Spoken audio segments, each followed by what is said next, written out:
தமிழ்நாட்டுல நவபாசன சிலையை காணும், ஐம்பொன் சிலையை காணும். அதை கூட விடுங்க, கண்ணு முன்னாடி கனிமணலை திருடி கொண்டு போய் வித்துக்கிட்டு இருக்காங்க. அவங்களெல்லாம் அவங்களால பிடிக்க கூட முடியல. ஆனா வெறும் 9 பவுன் நகையை காணன்னு ஒரு அப்பாவி பையனை பிடிச்சி அடிச்சு கொள்ள தெரியும். அப்படித்தானே?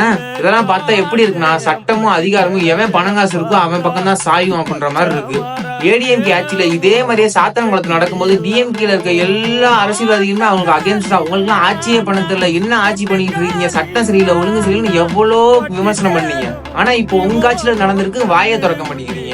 அப்பாவி ஒரு பையன் மேல எஃப்ஐஆர் போடாம, ஸ்டேஷன் கூட்டிட்டு போகாம, தோட்டத்துல வச்சு அடிச்சு கொண்டு இருக்காங்க. அவங்கள வெறும் சஸ்பெண்ட் தான் பண்ணிருக்கீங்க. இதை பார்த்தா அவங்களுக்கு ஏதோ நீங்க ஃபேவர் பண்ற மாதிரியே ஃபீல் ஆயிருக்கு.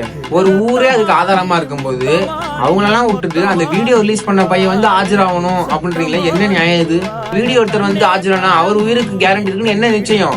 டிஎம்கே கவர்மெண்ட் டாஸ்மாக் ஊழல்ல ஒரு 3000 கோடி, இந்த சென்னை ஃபிளட்ல ஒரு 2000 கோடி, அதெல்லாம் இங்க நான் பேச வரல.